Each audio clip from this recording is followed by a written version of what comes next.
peoples on YouTube. Just for my boy, he asked me a question about the switches and everything and running lipos. So I have uh, Reedy. Let's see if I can get that for you. Uh, there you go.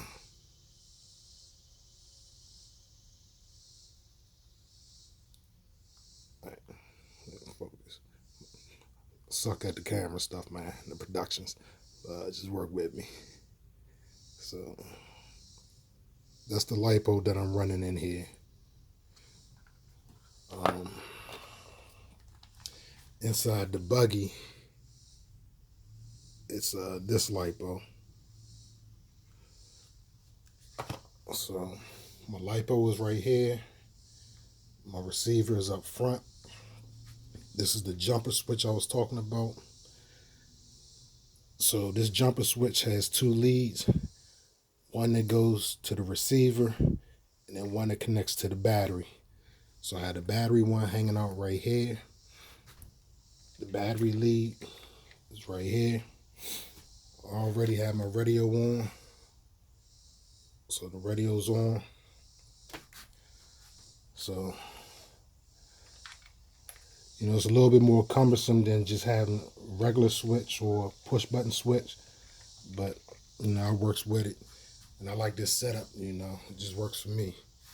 So, you see, I just plugged it in and tucked it back down into the side guard. So the radio's on. There's nothing happening. Now,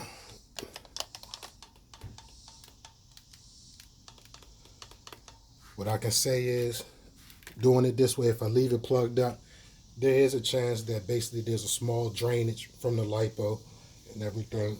So that's why I actually like the fact that the connection is outside of the receiver, the radio tray, the receiver box, or whatever the case may be.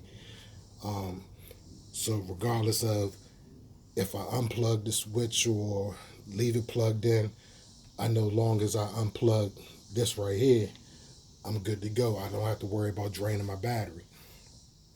So in any case, once that's plugged in, all I gotta do is just take this little jumper, plug it in, she on.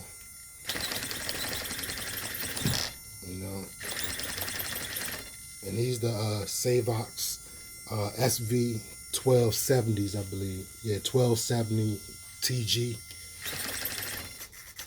They fast, strong. I've had them for well over a year, I believe.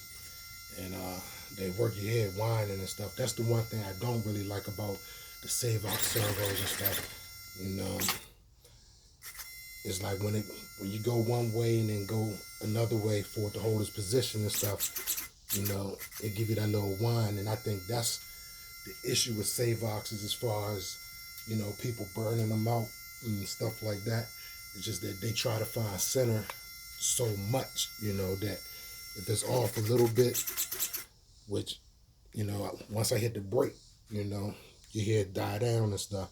But if I hit the gas, it's trying to hold that neutral against the spring and everything when I let it go back to when I let it go back to neutral. I guess that makes sense. I don't know. I don't even know what I just said. So, excuse me on that one. But then once again, like I said, all I gotta do, unplug it. Nothing. Nothing. And you see, it's still on. So, and pretty much the buggy is set up the same way. Like I said, after I finish running, I'll just go ahead and unplug it.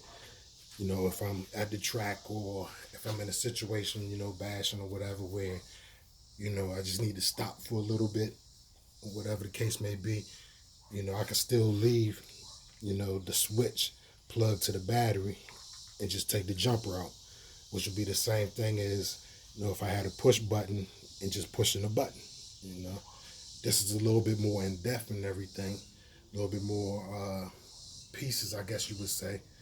but it is what it is. Like I said, the buggy is the same way. You know, I had a switch, well, the battery right here, come off of the switch right here, and then this one I got the battery up front with the receiver in the back, and then the on off switch right here. And I make sure that when I have it on, when I put the switch in, the on position is always facing the front of the buggy. Because most of the time when you crash, you know, basically you're crashing forward.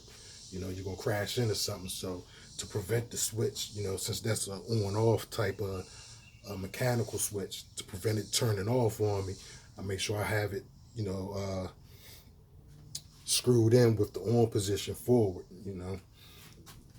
And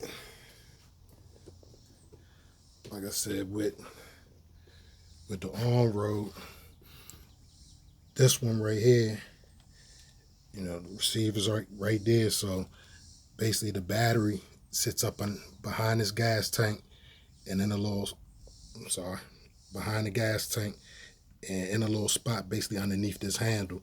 So I just run the wire straight out the side and plug straight into the receiver. And with this one, similar deal. The battery is basically underneath here and behind the gas tank. And this is the receiver box. So with this one's a little bit more complicated because I got to actually unscrew the receiver box, plug the wire in, then screw the receiver top back down and stuff, you know. So that's how it is with the touring cars and stuff. With this one, you know, I will actually, receiver and battery stuff, the receiver and the battery go in the same spot pretty much. Then you got the switch right here. So I never really ran the like the digital switches and everything. And oh, by the way, that's a Argus 23, and if you can see it, there's another person that was using a Alpha pipe that had removable tips right here. This is the Argus version of that same pipe. I know it's a little upside down for you, but it's the Argus version, and you get 3 of these tips and stuff. The bigger the tip, basically the more power you're going to get. The smaller the tip, the more low end you get, and better runtime. But anyways, like with that one, like I was saying, pretty much, let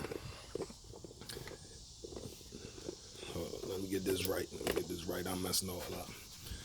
Like I said, with that Tamiya, you know, pretty much I run a mechanical switch, and basically it's mechanical on everything except for the nitro torns and stuff. And when I get this 8th scale on-road all the way back together, that's vintage right there. And I'll never see another one of them again. But when I get that back together and stuff, I'll probably do the same thing. But like I was telling you, I think Raja, I think I seen a video. Matter of fact, I'm pretty sure that I seen him with a video talking about the digital switches and everything. You know, the pros and cons and so on and so forth, I believe. And the ones he was talking about, I'm pretty sure when I looked online, the ones he was talking about was a lot cheaper than that $45 you was talking about. But yeah, this what's going on. Like I was saying, that's my son's right there, the little RTR electric buggy.